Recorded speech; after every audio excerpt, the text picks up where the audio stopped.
आपको भी होता होगा ना, मार्क्स का प्रेशर, करियर का प्रेशर, पेरेंट्स का प्रेशर और कई बार तो अपना खुद का बनाया हुआ खुद से एक्सपेक्टेशन का प्रेशर। और सबसे फनी बात क्या होती है ना कि ये सारी चीजें जब खराब चल रही होती है, जब मार्क्स अच्छे नहीं आ रहे हैं, जब करियर अच्छा नहीं चल रहा है, जब जॉब अच्छी नहीं चल रही है, तो हमें प्रेशर फील होता है। और कई बार जब हमारी चीजें अच्छी चल रही है, सही चल रही है, हमारे मार्क्स ठीक आ रहे हैं, कॉलेज भी ठीक चल रहा है, करियर भी ठीक चल रहा है, हम जो करना चाहते हैं उस डायरेक्शन में धीरे धीरे करके बढ़ भी रहे हैं, उसके बाद भी मन में एक हैवीनेस सा रहता है, एक प्रेशर सा रहता है। कई बार हमें वो पता भी नहीं चलता कि हाँ, ऐसा प्रेशर हमारी जिंदगी में है। बस केवल एक हैवीनेस सी, एक मन नहीं लग रहा है, कुछ एक एंजाइटी सी हल्की सी, ऐसी चीजें हमें हमारे दिमाग में लगती हैं। अगर आपको भी लगता है कि इनमें से कोई भी चीज किसी भी तरीके से आपसे रिलेट कर रही है, तो ये वीडियो आपके लिए है। आज के वीडियो में हम इन प्रेशर्स के बारे में बात करेंगे और साथ ही ये बात नहीं करेंगे कि इन प्रेशर को हटाएं कैसे, क्योंकि ज्यादातर समय इन प्रेशर्स को हटाया नहीं जा सकता। इन प्रेशर्स को हैंडल किया जा सकता है, इन प्रेशर्स को मैनेज किया जा सकता है। हम अपने इमोशंस को ढंग से पहचान के, हम अपने रीजंस को ढंग से पहचान के, हम उनके पीछे जो चीज़ें हैं उसको ढंग से पहचान के उसको बेटर मैनेज कर सकते हैं, उसको बेटर हैंडल कर सकते हैं। आज का वीडियो इसी बारे में है। अब ये प्रेशर होता क्या है?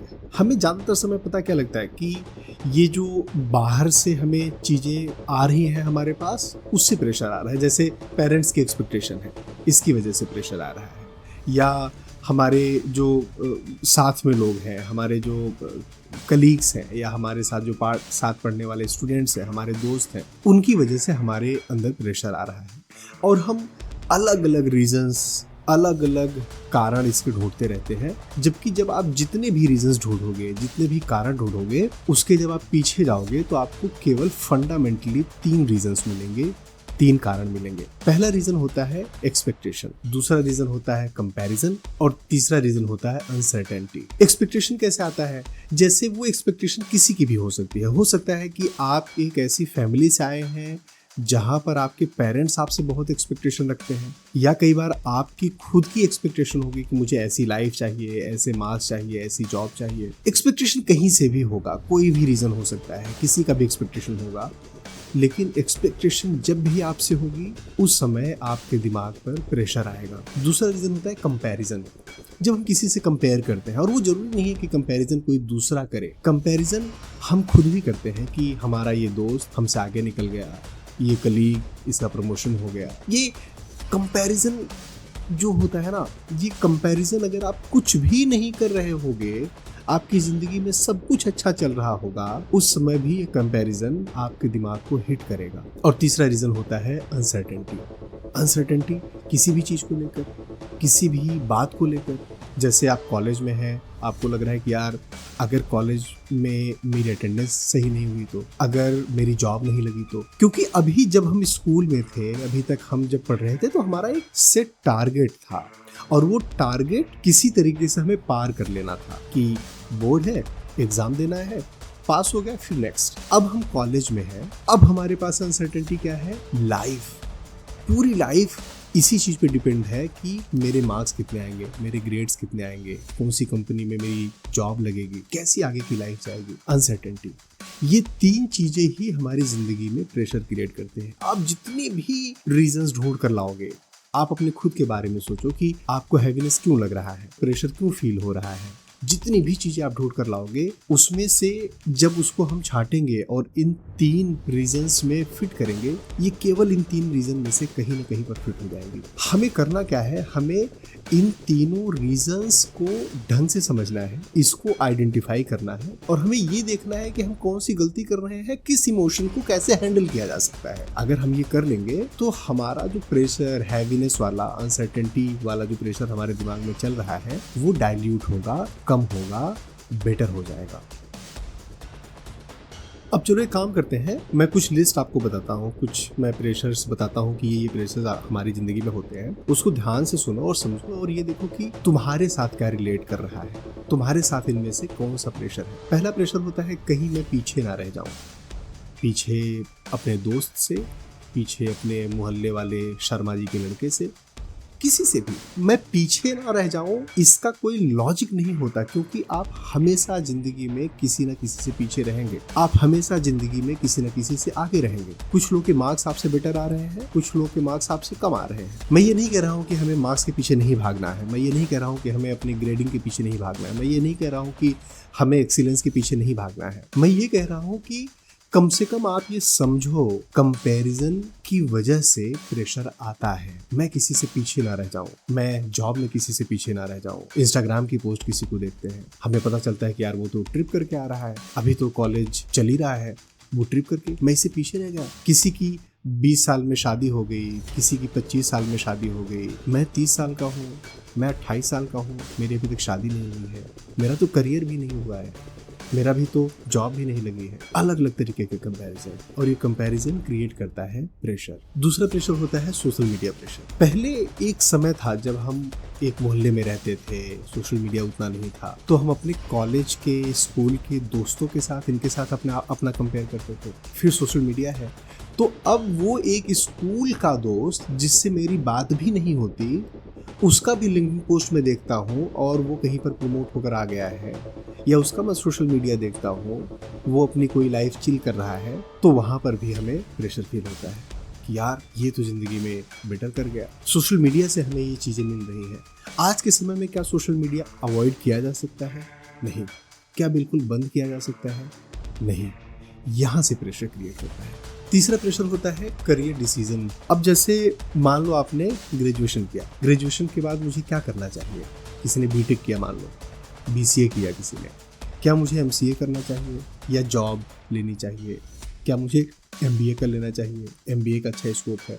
क्या बीटेक के बाद मुझे जॉब करनी चाहिए या एमबीए कर लूँ किसी अच्छे कॉलेज से, या 1-2 साल ड्रॉप कर लूँ, मैं गवर्नमेंट की प्रिपरेशन कर लूँ, गवर्नमेंट जॉब की? जो करियर को लेकर हम एक फाइनल डिसीजन नहीं ले पाते, उससे प्रेशर आता है। चौथा प्रेशर आता है फाइनेंशियल गिल्ट का, और ये ज़्यादातर लोग बात नहीं कर पाते। अभी देखो, आपका करियर स्टार्ट नहीं हुआ है, अभी आपका करियर बहुत आगे नहीं बढ़ा है, अभी या तो आप कॉलेज में है या पहली जॉब लगी है। बट जब तक हम कॉलेज में होते हैं, कई सारे बच्चों के दिमाग में ये आता है, कई सारे स्टूडेंट्स के दिमाग में ये आता है कि यार अभी मैं पापा से खर्चे ले रहा हूँ, कब वो समय आएगा कि मैं खुद इंडिपेंडेंट हो जाऊँ, खुद अपने खर्चे मैं बियर कर सकूँ। मैं अपनी फैमिली की सिचुएशन जानता हूँ, घर की प्रॉब्लम्स जानता हूँ, क्योंकि आपको तो अपनी सारी चीज़ें पता है ना। जब सोशल मीडिया पर आप देख रहे होते हो तो दूसरों की आप हाईलाइटेड रील देख रहे होते हो, उसने जो 60 सेकंड का रील बनाया वो आप देख रहे होते हो। वो एंजाइटी में है या बहुत खुश होकर वो रील बनाई है उसने, ये आपको नहीं पता। आपको हाईलाइटेड रील दिखती है और आपको अपनी खुद की पूरी रियलिटी पता होती है, वहाँ से प्रेशर। और पांचवा प्रेशर आता है, मुझसे सब एक्सपेक्ट करते हैं, मम्मी पापा, दोस्त, टीचर्स। मेरे दोस्तों ने बोला कि यार तू अच्छा करेगा, मेरे टीचर्स ने कहा कि ये क्लास का सबसे होनहार बच्चा है, ये बहुत बड़ा करेगा। अब टीचर्स तो आपको मोटिवेट कर रहे हैं, टीचर्स तो आपको नॉर्मल अच्छी बातें बता रहे हैं, राइट। लेकिन हमारे दिमाग में यार इनकी एक्सपेक्टेशन इतनी ज़्यादा है, मेरे पेरेंट्स की एक्सपेक्टेशन इतनी ज़्यादा है, और मैं करियर का डिसीजन ही नहीं ले पा रहा हूँ। मुझे यही नहीं समझ में आ रहा है कि मैं एमबीए करूँ या नहीं करूँ, मुझे यही नहीं समझ में आ रहा है कि मैं आगे कौन सा फील्ड चूज करूँ। इनकी एक्सपेक्टेशन कैसे पूरी होंगी? प्रोबेबली उनकी जो एक्सपेक्टेशन है आप पूरी करोगे तो शायद वो आपसे कुछ लेंगे नहीं, आपको कुछ देंगे नहीं, बट वो डायरेक्टली हमारे दिमाग पे बैठी हुई है वो चीज़ें, हमारे दिमाग में चल रही होती हैं वो चीज़ें, और वहाँ से क्रिएट होता है प्रेशर।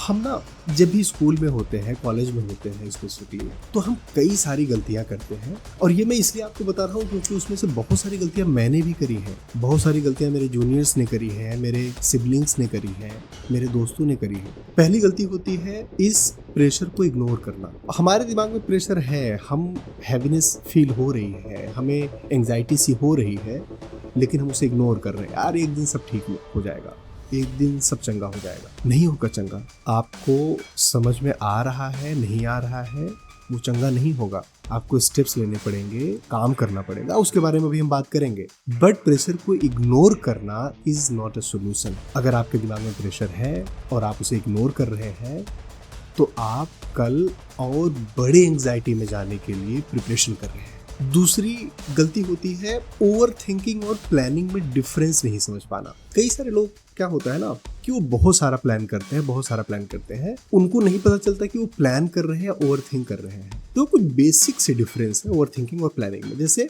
मैंने एक गोल डिसाइड किया, उस गोल के लिए क्या क्या स्टेप्स है मैंने ये डिसाइड किया, ये डिफाइन किया, उसको और छोटे छोटे पार्ट्स में डिवाइड किया, मंथली टारगेट्स में, ईयरली टारगेट्स में, फिर प्रोबेबली क्वार्टरली टारगेट्स में, वीकली टारगेट्स में क्या करना है, कितने रिसोर्सेज लगेंगे उस चीज़ के लिए, पैसा कितना लगेगा, मैं तैयार हूँ कि नहीं तैयार हूँ। इन चीज़ों को डिफाइन करना, क्लियरली मेंशन होना और उन चीज़ों को कैसे किया जाएगा, कितने समय में किया जाएगा, ये होती है प्लानिंग। लेकिन मैं अच्छा कर लूँगा, ऐसा हो जाएगा, मेरा कॉलेज प्लेसमेंट लग जाएगा, फिर मैं इतने पैसे बचा लूँगा, फिर मैं 5 साल बाद ये स्टार्टअप शुरू कर दूँगा, ये ओवर थिंकिंग है, ये प्लानिंग नहीं है। हमें बहुत ही ध्यान से समझना है कि ओवर थिंकिंग और प्लानिंग में क्या डिफरेंस होती है। ज़्यादातर लोग ओवर थिंकिंग और प्लानिंग में डिफरेंस ही नहीं बना पाते। तीसरी गलती होती है दूसरे के टाइमलाइन को अपनी टाइमलाइन समझना। देखो, सब लोग हमारे कॉलेज में, हमारे स्कूल में, सब लोग अलग अलग बैकग्राउंड से हैं। कोई अलग तरीके की फैमिली से है, किसी के फैमिली में अलग तरीके की सिचुएशंस हैं, सर्कमस्टेंसेस हैं, सबकी अलग अलग टाइमलाइन है। केवल आज कोइंसिडेंस ऐसा है कि आप सारे लोग एक क्लास में पढ़ रहे हैं, सबकी टाइमलाइन अलग अलग है। किसी को यहाँ से निकलने के बाद तुरंत जॉब करनी है क्योंकि उसके पापा ने लोन लेकर किसी तरीके से उसका एडमिशन कराया है, और अगर वो जॉब नहीं करेगा तो सब कुछ बर्बाद हो जाएगा, घर में खाने के लिए नहीं रहेगा। और किसी के लिए MBA कर लेगा, उसके बाद भी वो 2 साल अगर घर पे बैठा रहेगा, प्रिपरेशन करेगा, स्टार्टअप शुरू कर देगा, पापा पैसे डाल देंगे। सबकी टाइमलाइन अलग है। कोई 24 साल में सक्सेसफुल हो जाता है, कोई 30 साल में स्ट्रगल कर रहा होता है। आपकी जो टाइमलाइन है वो आपके लिए बनी है, दूसरे की टाइमलाइन आपके लिए नहीं बनी है। दूसरों का टाइमलाइन दूसरों के लिए बना है, उनकी सर्कमस्टेंसेस अलग हैं, उनके चीज़ें अलग हैं, उनका बैकग्राउंड अलग है। दिस एक्सेप्टेंस, जब ये एक्सेप्टेंस हमारे पास आ जाती है तो हम इस प्रेशर को हैंडल कर पाते हैं। अदरवाइज हम दूसरे की टाइमलाइन को अपना मानते रहते हैं और ये कभी भी सही रिजल्ट नहीं देती। देखो, अभी तो इतनी सारी ज्ञान की बातें हुई कि प्रेशर क्या होता है, कैसे होता है, कौन सी गलतियां करते हैं, बट इसको मैनेज कैसे करेंगे। वीडियो की शुरुआत में मैंने आपको बताया था कि हम बात करेंगे कि इस प्रेशर को कैसे हैंडल किया जा सकता है, कैसे मैनेज किया जा सकता है। पहला टूल है कंसर्न वर्सेस कंट्रोल की लिस्ट बनाना। देखो, कोई भी चीज है, कोई भी प्रॉब्लम है, कोई भी बात है, सबसे पहले तो उस सिचुएशन में, उस प्रॉब्लम में, उस चीज में एक कॉपी पेन लो, लिस्ट बनाओ। लेफ्ट साइड में लिखो things in control, right side में बनाओ things of concern. Things in control में क्या क्या, जैसे मैं कितना मेहनत करूंगा ये मेरे कंट्रोल में है, मैं कितने घंटे काम करूंगा ये मेरे कंट्रोल में है, मैं कौन से स्किल सीखूंगा ये मेरे कंट्रोल में है, मैं आगे कैसे प्लानिंग करूंगा मेरे कंट्रोल में है, मैं कितना प्रिसाइज प्लानिंग बनाऊंगा मेरे कंट्रोल में है, मैं किस तरीके से फाइनेंस जुटाऊंगा, किस तरीके से लोग नेटवर्किंग करूंगा, किस तरीके से परफॉर्म करूंगा, ये मेरे कंट्रोल में है। हमारे कंट्रोल में क्या नहीं है, हमने बहुत मेहनत करी, मार्क्स कैसे आएंगे हमारे कंट्रोल में नहीं है, पेपर टफ आ गया, एग्जामिनर का मूड सही नहीं है, मेरे रिसोर्सेज नहीं थे मेरे पास, ये मेरे कंट्रोल में नहीं है। आज की डेट में जो रिसोर्सेज मेरे पास नहीं है वो नहीं है, वो मेरे कंट्रोल में नहीं है। मार्केट की कंडीशन, मार्केट अचानक से IT बिल्कुल नीचे जा रहा है आजकल। IT में जो लोग हैं उनको जॉब उनकी जा रही है, ले ऑफ्स हो रहे हैं। आज की डेट में कम से कम ये उनके कंट्रोल में नहीं है। आपको हमेशा जो लेफ्ट साइड में चीजें लिखी है केवल और केवल इस पे फोकस करना है। राइट साइड की जो चीजें हैं इस पे बिल्कुल भी फोकस नहीं करना है। ऑफ कोर्स वो कंसर्न वाली चीजें हैं, अगर उससे आप कोई भी एक्शन लेफ्ट में लेकर आ सकते हैं, that will be your priority, that will be a thing which you would be working on. But जो चीज मेरे कंट्रोल में नहीं है उस पर मैं दिमाग नहीं मारूंगा। टूल नंबर 2 है 1 ईयर क्लैरिटी। आप कॉलेज में आज अगर पढ़ाई कर रहे हैं तो आपको भी सिखाया जाता होगा इंटरव्यू में कि कौन कौन से क्वेश्चंस पूछे जाते हैं। उसमें क्वेश्चन बहुत ही फेवरेट सा क्वेश्चन पूछा जाता है कि where you see yourself after 5 years in this organisation, और कुछ ऐसा। 22-24 साल की एज में ये क्लैरिटी नहीं आती अगले 5 साल में मैं कहाँ पर होऊंगा। इंडस्ट्री चेंज हो रही है, स्किल्स चेंज हो रहे हैं, दुनिया डेली बदल रही है। तो कभी भी 5 साल का प्लान, 5 साल की क्लैरिटी नहीं लानी है, उसके पीछे नहीं भागना है। हाँ, 5 साल का गोल आपका हो सकता है, 10 साल का गोल आपका हो सकता है, but divide that 5 year goal, 10 year goal into year goal and then make clarity on just first 12 months. ये 12 महीने पे मुझे काम करना है। इस 12 महीने की क्लैरिटी होनी चाहिए कि मुझे कौन सी स्किल सीखनी है, कितना मेहनत करना है, कितनी घंटे पढ़ाई करनी है, और ये 12 महीने में इतनी ज्यादा क्लैरिटी होनी चाहिए। Divide that 12 month into different weeks, every month into weeks and every week into days. हर दिन तुम्हें पता होना चाहिए कि आज मुझे कितना काम करना है, आज मुझे ये 2 चैप्टर फिनिश करना ही करना है, आज मुझे ये 2 मॉक इंटरव्यू की प्रिपरेशन करने ही करने हैं। फिर चाहे तूफान आ रहा है, आंधी आ रही है, कयामत का दिन आ रहा है, आपको वो करना है। But be clear about your 12 month, not 5 years और 12 years। और तीसरा टूल है कंपैरिजन डिटॉक्स। अब देखो, आज के समय में सोशल मीडिया से बिल्कुल नहीं हटा जा सकता, कंपैरिजन बिल्कुल बंद नहीं किया जा सकता, क्योंकि हमारा दिमाग ऑटोमेटिक कंपैरिजन मोड में चलता रहता है। But best thing what you can do is you can define a target, you can define an object, you can define a thing with whom you are going to compare yourself। और वो होगा, क्या मैं अपने कल मेरा जो version था उससे आज बेटर हूं कि नहीं। ये तुम्हें डेली सोचना है कि आज मैंने नया क्या सीखा, आज मैं अपने कल से बेटर कैसे हुआ। जस्ट % स्मॉल इंग्लिश वर्ड या एक सेंटेंस, एक मॉक इंटरव्यू, एनीथिंग। क्या मैं कल से ज़्यादा इन्फॉर्म्ड हुआ, ज़्यादा बेटर डिसीजन मेकिंग आज हुई, ज़्यादा बेटर स्किल्स मेरी हुई। Compare with yourself. और टूल नंबर 4 है जो सबसे अंडररेटेड है बट सबसे इंपॉर्टेंट है, इमोशनल लिटरेसी। हम इमोशंस को नहीं पहचान पाते, हम इमोशंस को नेम नहीं कर पाते। आप ओवरवेल्म फील कर रहे हो, या स्ट्रेस फील कर रहे हो, या एंजाइटी आपको फील हो रही है, उसका रीज़न क्या है, हम इनमें डिफरेंस नहीं कर पाते। मैं गर्लफ्रेंड मेरी रूठ गई है, उससे ब्रेकअप हो गया है, उसकी वजह से मुझे प्रॉब्लम हो रही है, उसकी वजह से मैं टेंशन में हूँ, या मेरा कोर्स नहीं कंप्लीट है इसकी वजह से। इसके बीच में डिफरेंस नहीं कर पाना, ये सबसे इम्पोर्टेंट है। You have to name your emotion. इसके लिए बहुत ही सिंपल सा एक्सरसाइज है। जब मैंने दूसरी जॉब मैंने ज्वाइन किया था, उस समय मुझे ये चीज़ बताई थी, समझाया था। And it is very simple. Notepad में लिखो कि today I am feeling fill in the blanks because this is the reason, fill in the blanks. तो जब भी तुम्हें हैवी फील हो, जब भी तुम्हें प्रेशर फील हो, ये लिखो कि मैं आज ओवरवेल्म फील कर रहा हूँ क्योंकि मैं कॉलेज के प्लेसमेंट की प्रिपरेशन अभी नहीं कर पाया। सो मैं अभी कैसा फील कर रहा हूँ, ये चीज और क्यों। Try to define each and every day. और ये आप 1.5-2 महीने कर लेंगे ना, you will be able to find out क्या प्रॉब्लम आपकी जिंदगी में किस दिन है। और मेरा विश्वास मानो, when you name an emotion, आपका प्रेशर ऑटोमेटिकली 60-70% कम हो जाता है। Because then a third person within you wakes up और कहता है कि या I have found the root cause, अब मैं इसे फिक्स कर लूँगा। दोस्तों, मुझे उम्मीद है ये वीडियो आपको पसंद आई होगी। अगर वीडियो पसंद आती है तो लाइक करिए, अपने दोस्तों के साथ, अपने कॉलेज के फ्रेंड्स के साथ जरूर शेयर करिए। और हाँ, अगर अभी चैनल को सब्सक्राइब नहीं किया तो प्लीज़ सब्सक्राइब करिए। एक चीज़ और बहुत ध्यान देने वाली है, जब हम इस करियर के पीछे, हम अपने टारगेट के पीछे, हम अपने गोल्स के पीछे भाग रहे होते हैं, तो अपनी हेल्थ और मेंटल हेल्थ का ध्यान देना बहुत जरूरी है। उसको ध्यान दीजिए, उस पर थोड़ा सा टाइम निकालिए और हमारी वीडियोस को देखते रहिए। अपना और अपने का ख्याल रखिए। Thank you. जय हिंद।